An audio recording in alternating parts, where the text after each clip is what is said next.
Welcome to the Worship Leader Toolbox. I'm Dave John. With me today is Anthony Barajas. Hey.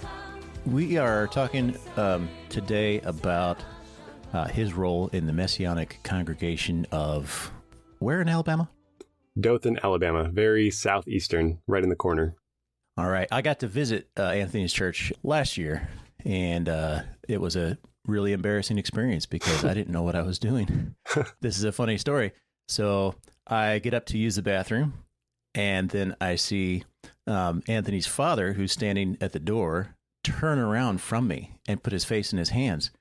And I thought, oh, there's a thing going on. There's a ceremony or a prayer or something like that. I turn back around. Everyone is facing me, and I don't know what to do. I'm just completely embarrassed. So I go ahead and go and use the bathroom and come back and quietly sit down on my seat. And he explained it was totally fine.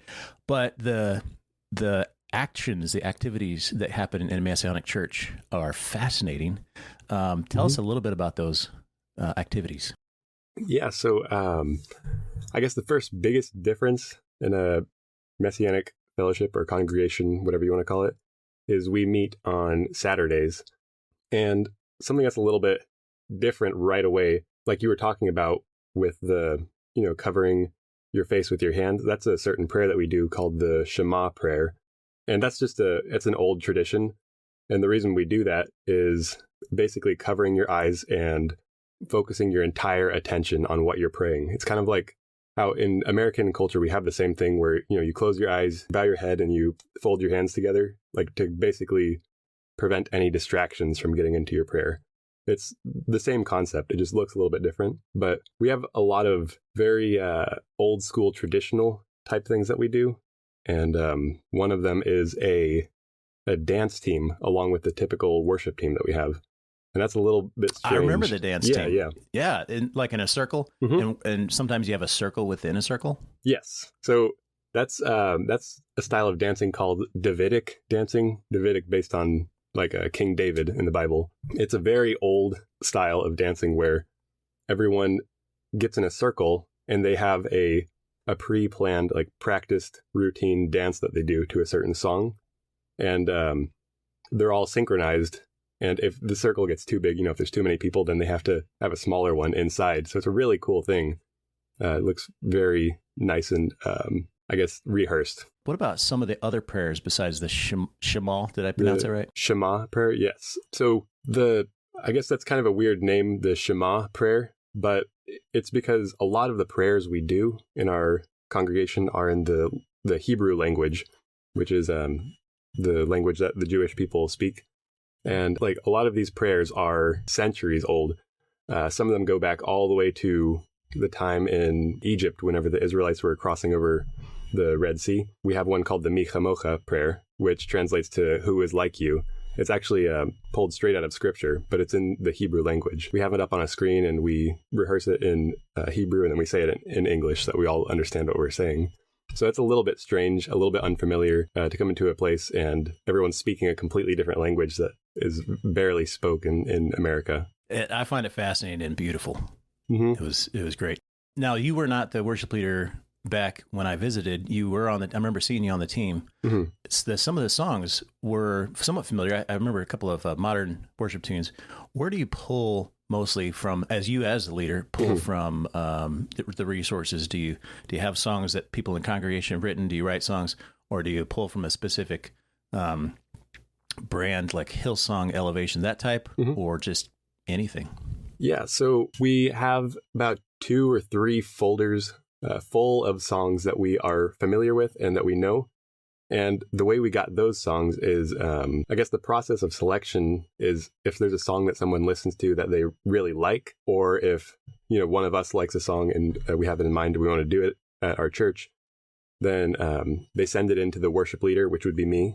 Or, if it's a song that I want to do, then I pull it. And I have to listen to it several times. And I have a page of rules that I actually wrote, and I had it, what's it called? Like I had it checked with the pastors at our church. We call them the elders. And so I wrote this list of rules, and I listen to the song and make sure it lines up with all of the things that are basically in accordance to our statement of faith at our church.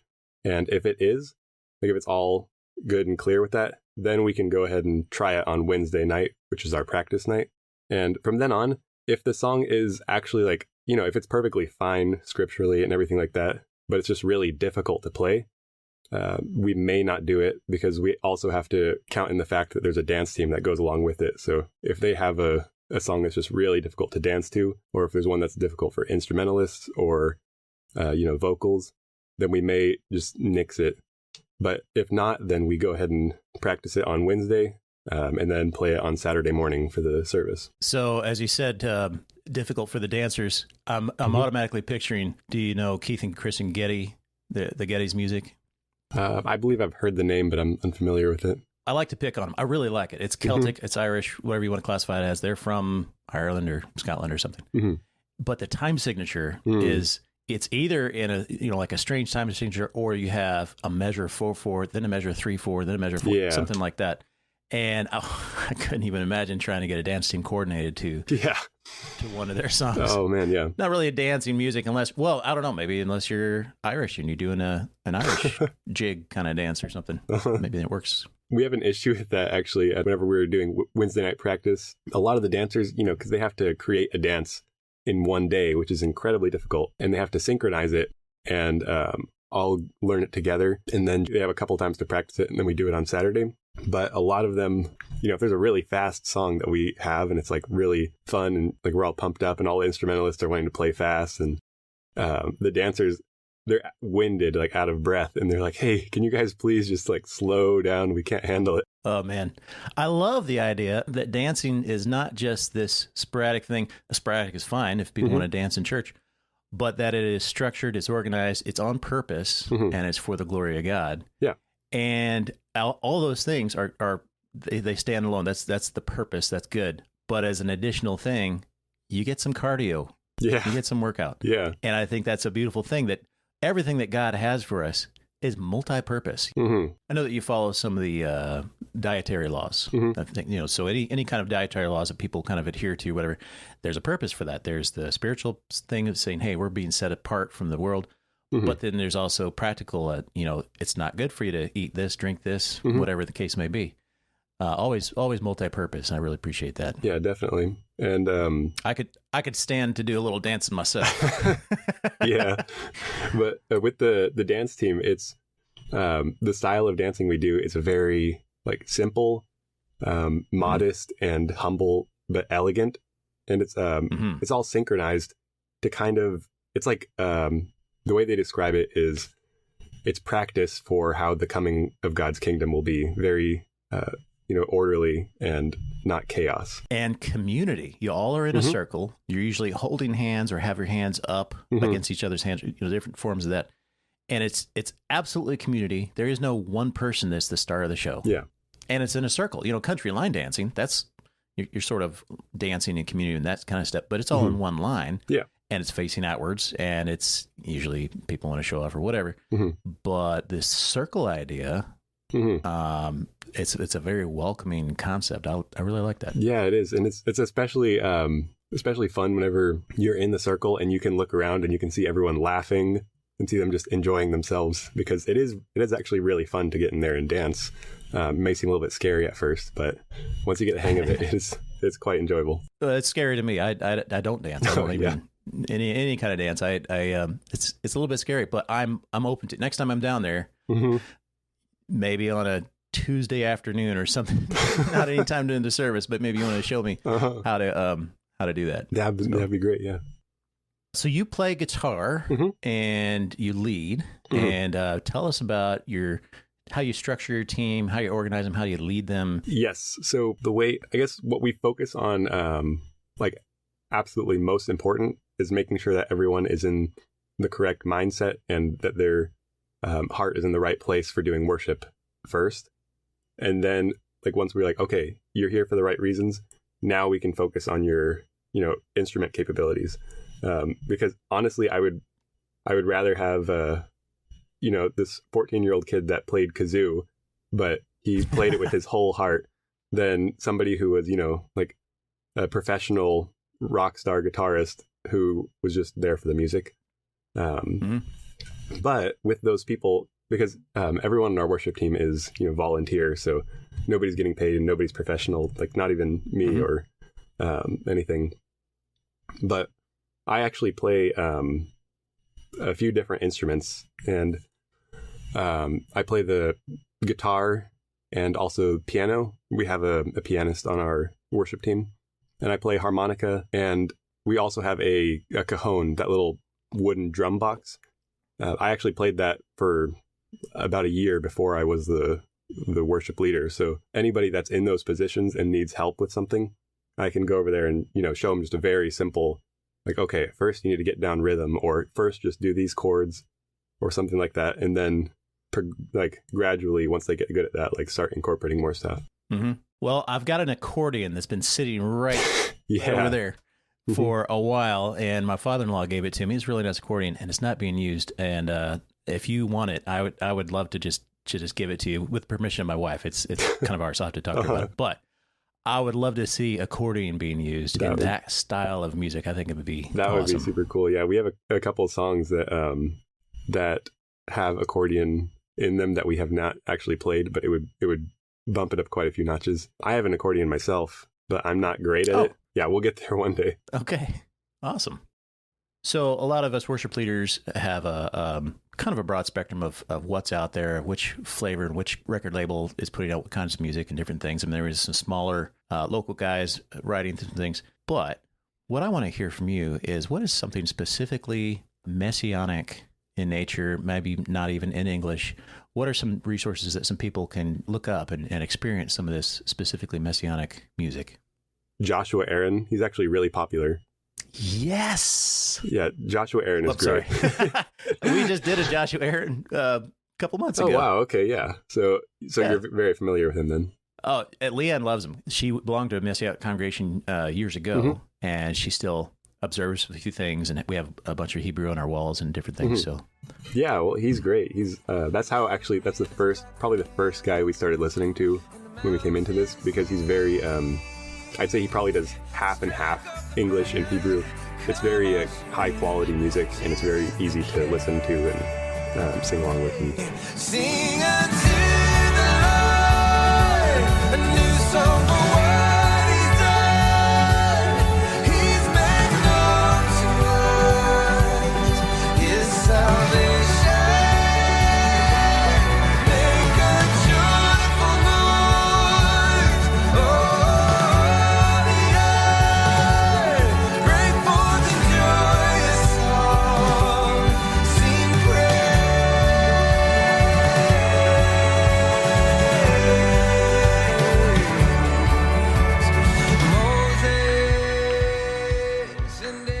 Another one that I would recommend is Ted Pierce. Pierce spelled Pearce. He does a lot of Hebrew-English mixed songs, kind of like Joshua Aaron. But it's just a little bit different style, maybe a little bit more Middle Eastern sounding.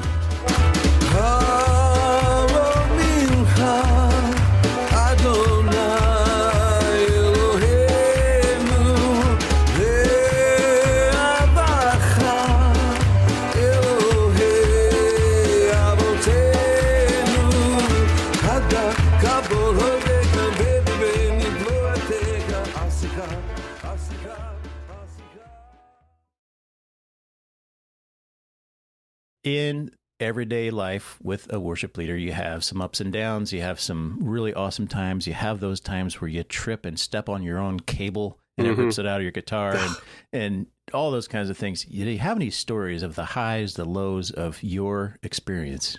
Yeah, more toward the low side. There's a lot of times where, you think being a worship leader is like just this amazing experience. And it is. It is really amazing and really fun and meaningful. And it's great to just be up there and be able to, lead basically a love letter to the creator of the universe. But there's a lot of times where dealing with the human aspect of it can be a little bit tricky because people are not always on the same page. I'd say probably one of the things I've struggled with most, actually, since we have a very diverse age group in our church, probably about half of them are over the age of 50. The other maybe 48% are under the age of like 30. So there's a very big group that's younger and a very big group that's older. And a lot of the older people want strictly hymns. A lot of the younger people want some more fast contemporary music. And if we play just hymns, we get complaining from the younger group. If we play just contemporary music, we get complaining from the older group. And you basically, you can't satisfy everybody. And there's a moment when you realize that like, even if you're playing for God, people are always going to want to have something done their way. And you just, you have to take a step back and say, okay, well, we can compromise, like we can do both, but you guys are both going to have to compromise a little bit for God's sake, basically. It is our culture. We have a radio. We can push buttons on that radio and decide what we want when we want it. And unfortunately, even just subconsciously, it translates to all the rest of our lives, the different parts of our lives. And so to say, I'm going to come to this church and I'd like to push this button and then push this, that's human nature right there. Yeah. That'll be an ongoing thing until we get to heaven. Definitely. Yeah. I guess the positive side of that is you get to be there firsthand for a lot of the really great spiritual moments that happen in your church. For example, before worship service one day, we had, this was a couple of years back, we got a word from somebody that it was this pregnant woman in our fellowship was having a whole lot of complications with her child. And at the time, this was probably 30 minutes before the worship service started. It didn't look like the child was going to make it. And it was really bad, and everyone was super down. We all prayed together, but we got up there and we started doing worship, and it was very bleak, and like everyone was just not in the right mindset.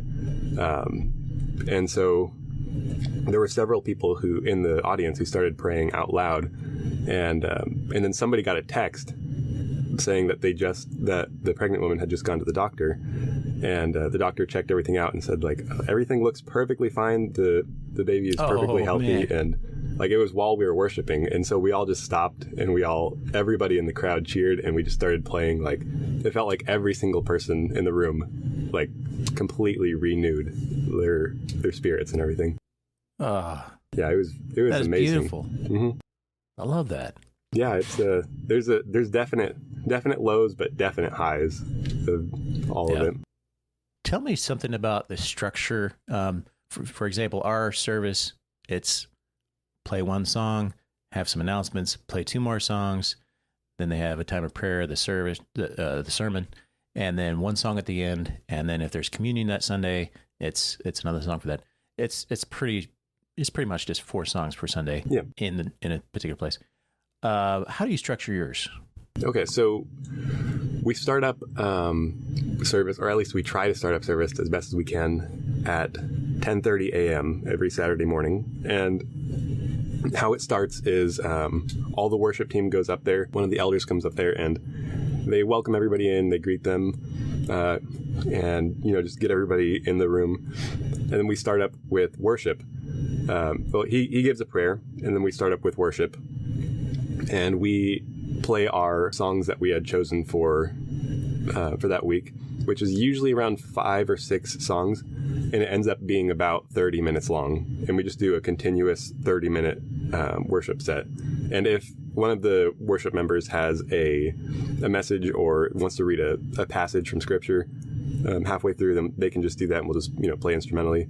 And then once that's over, all the worship team sits down and we do the structured prayers, the liturgy.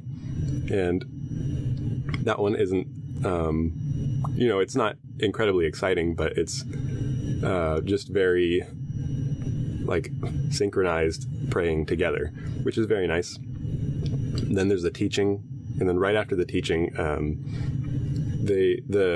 our pastor or whoever did the teaching that day does the blessing for the food. And then we, usually me and my wife and maybe one other person come back up onto the stage, and we do the Aaronic benediction at the end, which, may the Lord bless you and keep you, may he make his face to shine upon you and be gracious to you. We have a song for that in Hebrew, and then we just say it in English as everyone's gathered together, and then basically bless them and to enjoy, go eat, and then we have lunch. My favorite part? Yep, that's so I'm looking forward to. I say that in jest, but I love the fact that we are commanded to break bread together, that we're commanded to have, I don't know if you guys follow some of the different feasts, different things like that, but just the very fact that we're supposed to come together and share a meal as part of worship. Yeah. I mean, that's our worship of God, saying, hey, we're going to do this thing. It happens to be that we really like it, but we're gonna do this thing for you. And we know you're going to bless it. And I do enjoy that part. Yeah. I wish more churches would do that very thing where every Sunday, that is your meal. I mean, that is your lunch. I think that would be good for a lot more churches to do that. Yeah. I know when I was a kid, like 7 or 8, I was always starving at the end of church and waiting around. Like I was super happy if they had donuts or something like that. So this is definitely great. I remember there was a part of your worship service where 2 people, I think it was your mom and dad, would raise a piece of cloth up, and then children would come underneath it, and there was a blessing of the children. Tell me what that is, and do you do that every service or on a quarterly basis? Or Yes, that we do that right after the liturgy service and right before the teaching and announcements. That's the children's blessing, and what they raise is called a chuppah. It's basically 4 poles with a prayer shawl, or a talit in Hebrew, connected to the poles. So it makes like a little tent, and there's 4 guys that are holding up the chuppah, and then there's a couple that comes over there, and they pray over, the man prays over all the young men under the talit, and the wife prays over all the young women. And it's just a special way to acknowledge that this is the future of our church, and we want God to bless them so that they may bring up the next generation of the church after them. I noticed that the dance team had people of all different ages on it, right? Do you have any kind of requirements of age or whatever? No. For the dance team, honestly, I had to get used to this at first. A lot of our dances are a lot more relaxed because we have some elderly people in there. And, the younger people can jump around and they can take a couple of falls and they'll be fine. But a lot of our dances are very low impact and very smooth and fluid, just so that everyone can, do them with equal skill. And as they get older, they're cradling their elbow and they're saying, yeah, this is an old church dance injury, way back in. Yeah. Well, I love that aspect of everybody being involved who can be. Not everybody plays an instrument. Not everybody's called to preach, which I got to ask you about that too, because I remember you said that whoever's turn it is, I have to ask you about that. But whatever gifting you may have, your church wants everybody involved every Sunday in one way or another. Yeah. Am I correct? Yes. Yeah. That's the hope. That's awesome. Well, we're about coming to the end of our time, but let me ask you 2 things. The person who brings the message, do you have a full-time pastor, or is it volunteer, or how does that work? So we don't have any paid staff whatsoever in our congregation. The church relies purely on the donations of the head pastors and the deacons and the members of the congregation. And nobody gets paid for that, though. But, we all believe that because they're all giving, then God will bless them for that, and he won't let us go bankrupt, So basically, how it works is our head pastor doesn't deal with any of the finances whatsoever. That's actually passed off to a deacon who's in charge of that specifically.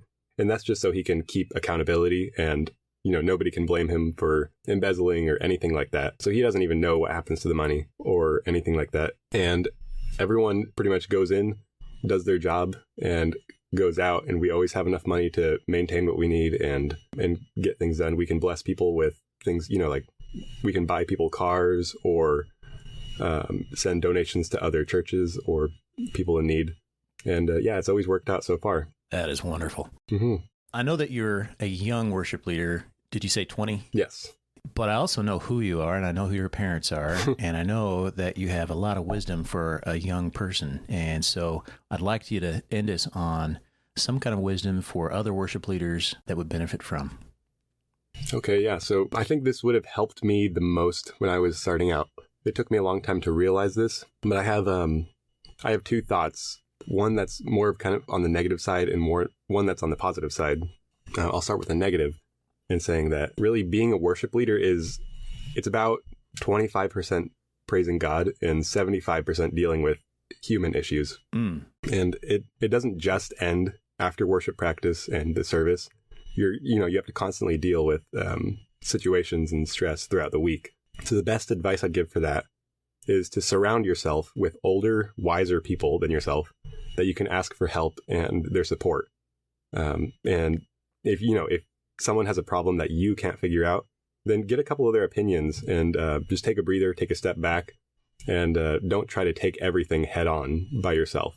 For the positive side, though, it's really, at the end of the day, it's most important to remember what your ultimate job as a worship leader is. And like at the end of the day, you're trying to please God and not really the ears of your fellow people. So like instead of trying to break your back, trying to play every chord and note perfectly and stressing out about it too much, it's better to make a couple mistakes here and there, but be completely focused on worshiping God. That's awesome. May the Lord bless you and keep you, and make his face to shine upon you, and be gracious to you. Thank you very much, Anthony. I know that you are going to be following these words of advice, and I really want to talk to you a year from now, 2 years from now, and see where you're at with that. So yeah, sounds good. All right. Thanks for joining us on the Worship Leader Toolbox. We'll see you next time.